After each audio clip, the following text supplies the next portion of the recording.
সকল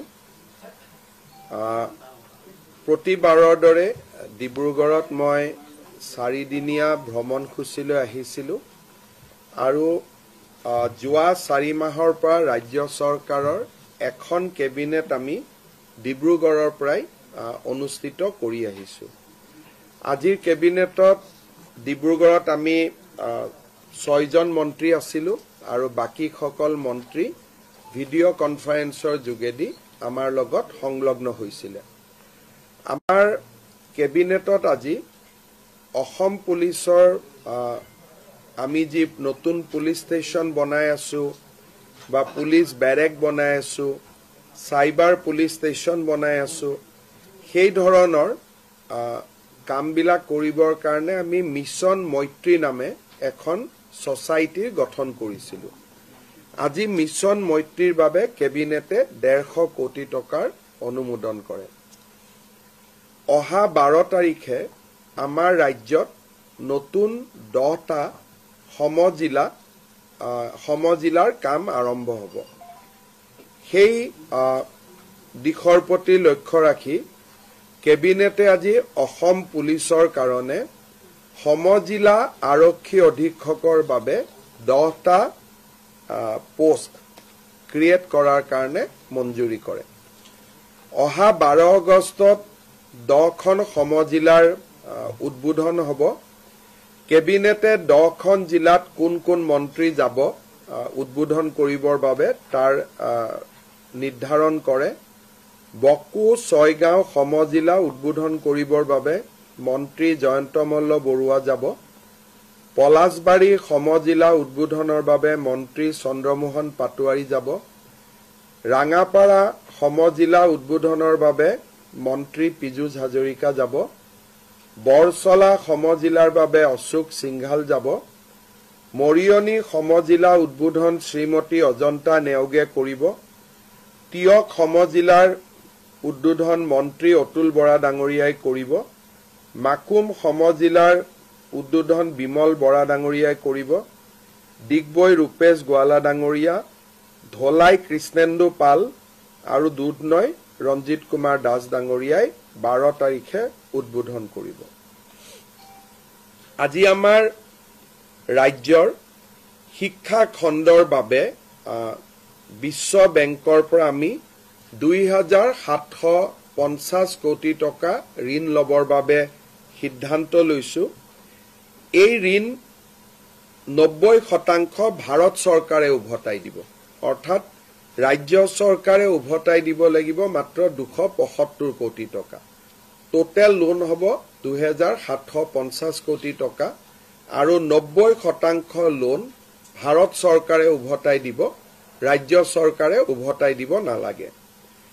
এই 2750 কোটি টকা ঋণেৰে আমি শিক্ষকসকলক বিজ্ঞান অংকৰ ওপৰত ট্ৰেইনিং কৰা, হেডমাষ্টাৰ প্ৰিন্সিপালসকলক মেনেজমেণ্ট ট্ৰেইনিং দিয়া, সায়েন্স এণ্ড টেকনলজিৰ ওপৰত কাম কৰা আৰু ড্ৰপ আউট ৰোধ কৰাৰ বাবে এই পুঁজি ব্যয় কৰা হ'ব।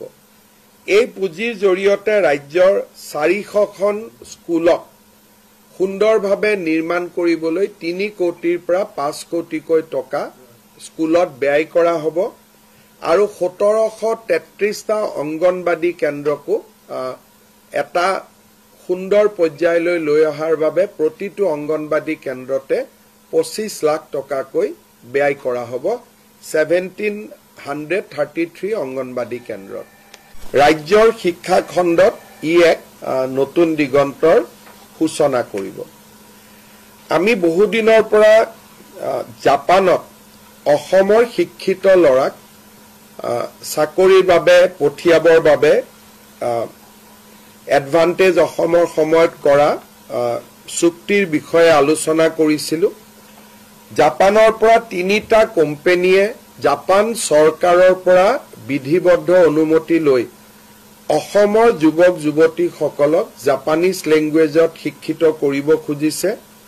জাপানৰ এই কোম্পানী 3টাৰ নাম হ'ল এছিয়ান ওৱান কোম্পানী লিমিটেড, জেচিক্স ভেঞ্চাৰ লিমিটেড আৰু মাইকো কেৰিয়াৰ পাৰ্টনাৰ্ছ লিমিটেড এই তিনিটা কোম্পানীয়ে অসমৰ ল'ৰাক জাপানী ভাষাত শিক্ষিত কৰিব আৰু জাপানত নিশ্চিত নিয়োগৰ সুবিধা দিব আৰু জাপানত যেতিয়া আমাৰ ল'ৰাই কাম কৰিব ইণ্ডিয়ান ৰুপিজত মাহত প্ৰায় 2.5 লাখ টকালৈকে উপাৰ্জন কৰিব পাৰিব এই বিষয়ে আমি এই তিনিটা কোম্পানীয়ে অসমত অহাৰ পিছত আলোচনা কৰাৰ পিছত আমি আৰু আপোনালোকক তথ্য দিব পাৰিম এই ট্ৰেইনিং প্ৰগ্ৰাম বিলাকত 3.5 লাখ 4 লাখ টকা পৰ্যন্ত খৰচ হয় ইয়াক যাতে ল'ৰা ছোৱালীয়ে খৰচবোৰ বহন কৰিব পাৰে সেই কাৰণে ৰাজ্য চৰকাৰে 1.5 লাখ টকাৰ ৰাজ সাহায্য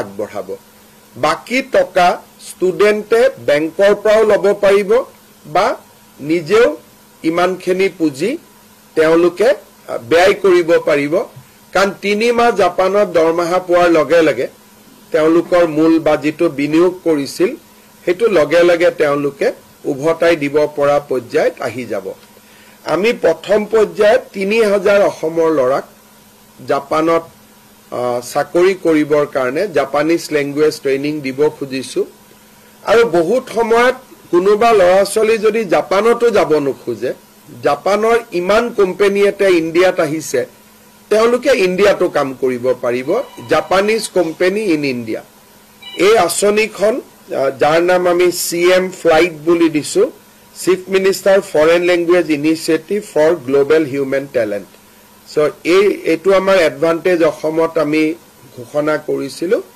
আজি তাক আমি এটা সম্পূৰ্ণ ৰূপ দিলো ইয়াৰ প্ৰত্যেকজন ট্ৰেইনিং লোৱা ল'ৰা ছোৱালীক ৰাজ্য চৰকাৰে 1.5 লাখ টকাৰ স্কলাৰশ্বিপ দিব আজি আমি আৰু এটা বহু ৰাইজৰ উপকাৰ হ'ব আমি সিদ্ধান্ত লৈছো আপোনালোকে জানে যে আজিকালি গুৱাহাটী ডিব্ৰুগড় যোৰহাট শিলচৰ বহুত মহানগৰীত মানুহ ফ্ল্যাটত থাকে যেতিয়া এবাৰ ফ্ল্যাট নিৰ্মাণ হৈ যায় তাৰ পিছত ফ্ল্যাটটো পৰিচালনা কৰাৰ দায়িত্ব ফ্ল্যাটৰ আবাসিকসকলৰ ফ্ল্যাটত বহুত ৰিটায়াৰ্ড মানুহ থাকে যেতিয়া ফ্ল্যাটবোৰত কেতিয়াবা ট্ৰান্সফৰ্মাৰ নোহোৱা হৈ যায় কেতিয়াবা পানীৰ ডিপ টিউবেল বনাব লাগে বা কেতিয়াবা ফ্ল্যাটটোক মেৰামতি কৰিব লাগে বিল্ডাৰজনেতো মেৰামতি নকৰে বিল্ডাৰজনে তেওঁলোকক দি থৈ গুচি গল ৰাইজে কষ্ট পায় সেই কাৰণে প্ৰয়োজন সাপেক্ষে ফ্ল্যাটত সামূহিক কাম কোনো ব্যক্তিগত কাম নহয় সামূহিক কাম কৰিবৰ বাবে এতিয়াৰ পৰা MLA সকলেও ফান্ড দিব পাৰিব আৰু ৰাজ্য চৰকাৰেও বিভিন্ন বিভাগৰ পুঁজি প্ৰয়োজন অনুসৰি দিব পাৰিব আনটাইড ফাণ্ডে হওক বা আন মিউনিসিপালিটিয়ে বিচাৰে কিবা ফান্ড দিব